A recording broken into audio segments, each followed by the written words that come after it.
démarre l'émission avec les dernières actus à ne pas rater. Les incontournables du Japon vous sont montrés par David. Restaurants, conventions, festivals, il vous emmène sur l'archipel le temps des news. Et nous, on se charge du retour en France avec les dernières infos collectées par la rédac. C'est parti.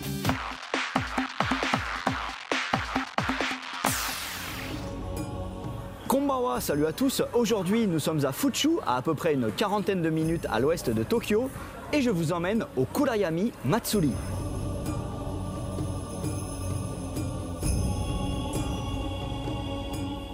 Nous sommes au niveau du superbe sanctuaire Shinto de Okunitama et Kurayami Matsuri, ça veut dire littéralement le festival des ténèbres. Alors je sais, dit comme ça fait un peu peur. On s'imagine tout de suite des choses bizarres, des rituels sataniques, mais en fait pas du tout. Même si ce Matsuri dérive d'un festival qui avait lieu il y a quelques centaines d'années et pendant lequel les gens faisaient des choses un peu louches, mais désormais il s'agit d'un Matsuri tout à fait normal, sauf qu'il se déroule en nocturne.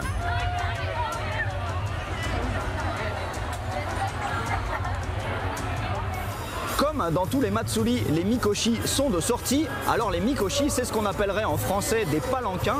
Et dessus, il y a la reproduction d'un temple. C'est très beau. Il y a plein de jolies parures dorées dessus.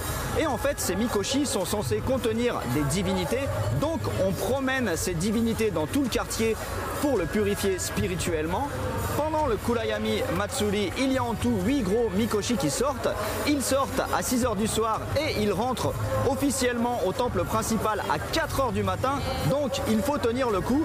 C'est pour ça qu'ils sont plusieurs dizaines de personnes à se relayer sans arrêt, car ces mikoshi sont très lourds. Ils pèsent plus d'une tonne. Et en tout cas, c'est toujours très spectaculaire à voir.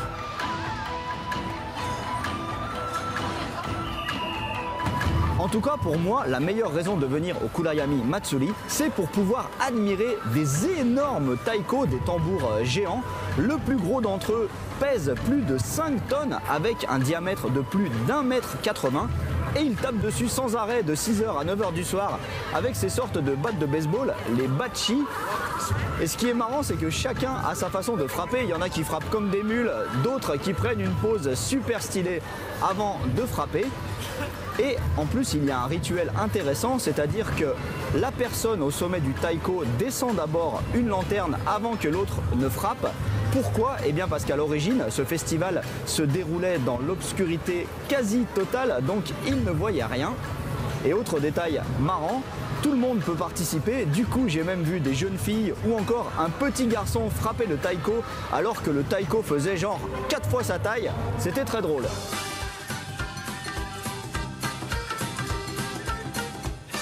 Voilà, il y avait beaucoup trop de monde, mais malgré tout, ça valait vraiment la peine de venir ici. Ces taiko géants là, c'est tellement impressionnant. Allez, à plus, ja, ne.